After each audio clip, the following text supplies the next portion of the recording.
September 16, 1944. London slept uneasily under the chill of early autumn. Then, in the quiet of night, the sky split with a streak of light, a glowing arrow arcing silently from the heavens. For a moment, it seemed almost beautiful. Residents, trained for the familiar drone of Luftwaffe bombers, squinted upward, bewildered. There was no sound, no warning siren, no human shadow. And then, in a heartbeat, the street below erupted. Bricks and glass flew in all directions. Fire consumed a row of houses, and the quiet was replaced by screams. The V-2 rocket had arrived. It was a technological leap unlike anything the world had seen. Germany's V-2 was the first operational long-range guided ballistic missile, a weapon that could reach the edge of space and return with destruction, supersonic and unstoppable. Conventional defenses meant for planes and artillery were useless. Londoners, conditioned by years of air raids and warning sirens, found themselves helpless. Expectation collided violently with reality. One moment, a quiet neighborhood. The next, rubble, fire, and chaos. The first rockets unleashed their terror in London and Antwerp. The work of P-1 scientists, cold calculations, precise trajectories, relentless experimentation, was finally visible in horrifying practice. One vivid scene captures the surreal nature of these strikes, a bustling market street, mid-morning, filled with the scent of fresh bread and the chatter of shoppers, suddenly transformed into a tableau of devastation. Vegetables were scattered across the cobblestones, a milk cart crushed beneath the force, and people froze, staring in disbelief at what had just happened. Numbers make the horror tangible. By the end of the war, over 1,400 V-2 rockets had been launched, each carrying a warhead of roughly 1 ton. They traveled at speeds exceeding 3,500 kilometers per hour, faster than any human could react, faster than the eyes could track. And yet, the terror was not just physical. The silence before impact, the uncanny calm of the missile streaking overhead, followed by a sudden, deafening blast, created a sensory shock that haunted witnesses long after the fires burned out. Historical voices underlined the gravity of this new weapon. Winston Churchill reportedly dismissed its military value, but called it a weapon of terror, a machine designed to unnerve rather than strategically conquer. Meanwhile, German engineers like Werner von Braun approached the rocket with clinical detachment, meticulously calculating trajectories, fuel ratios, and blast radii, precision divorced from the human consequences unfolding below. Personal testimonies bring the statistics to life. "I didn't even hear it coming," one imagined Londoner recounts. 1 second, children played in the street. The next, the houses were gone, and screams filled the air. Newspapers chronicled the chaos in a tone that wavered between disbelief and grim record-keeping, noting street after street reduced to ruins, the city itself trembling under the new reality. And yet, even in this horror, a wry, ironic observation emerges.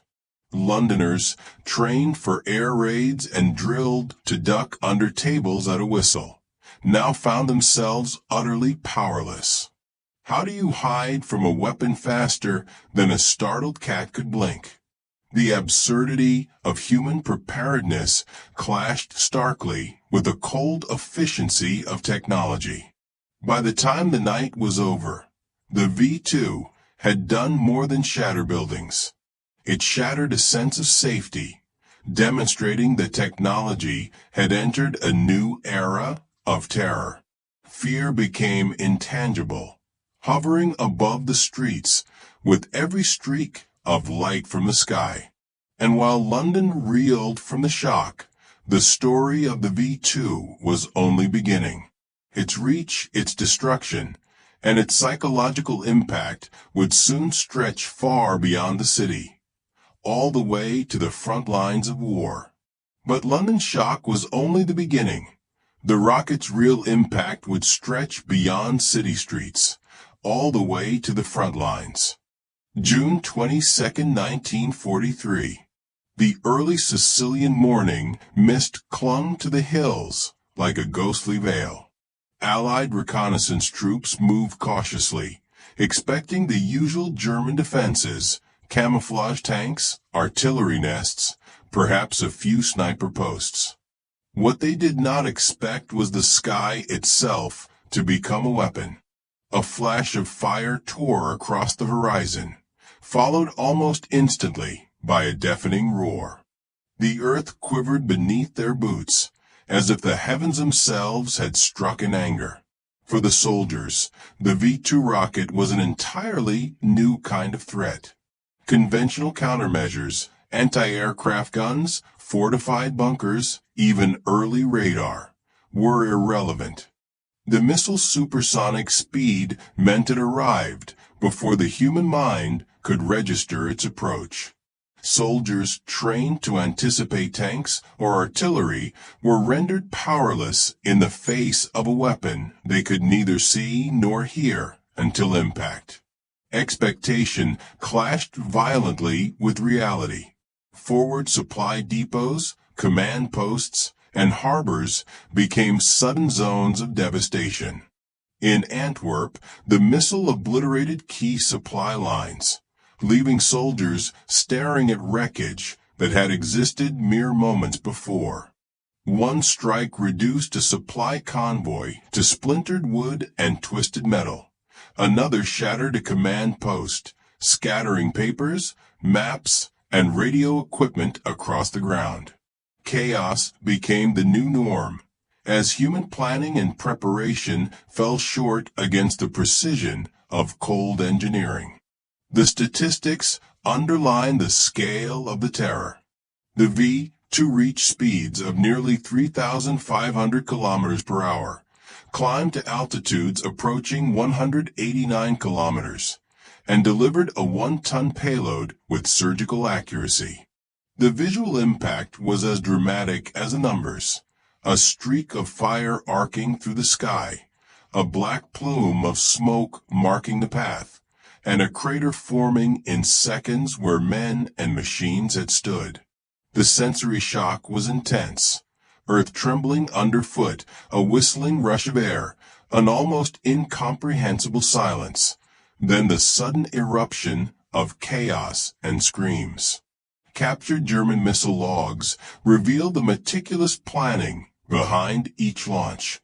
Precise coordinates, calculated trajectories, timing down to seconds. Yet, the human cost was unavoidable. Allied generals noted the psychological impact with grim clarity. No warning, no counter. Men feared the sky more than the enemy on the ground. The V-2 was not just a weapon. It was a terror generator, an invisible hand reshaping the battlefield. Soldiers' testimonies capture the surreal nature of the attacks. It was like the heavens were punishing us, one recalled. Not even a human face to hate. Civilians caught in the blasts faced similar disorientation. A bakery flattened mid-morning. Survivors staggering out with flour-dusted faces, mouths agape, unsure whether to flee or simply collapse under disbelief. Even amidst horror, irony punctuated the chaos. Soldiers accustomed to joking about mud, rats, and endless drills now muttered about how even the sky had turned traitor. Their humor, sparse and bitter, was a fragile attempt to reclaim a sense of control in an uncontrollable world. The broader impact of the V-2 extended far beyond individual battles. It forced armies and civilians alike to confront a new scale of war, one in which fear could descend silently from above rather than emerge from the front line. The rocket was as much a psychological instrument as a physical one, reshaping strategy, morale, and human perception of warfare. Yet even as cities burned and soldiers trembled, the world would soon see that the V-2 was only the beginning of rockets from the sky, an ominous precursor to a future where technology could strike without warning, and terror would arrive faster than the eye could follow.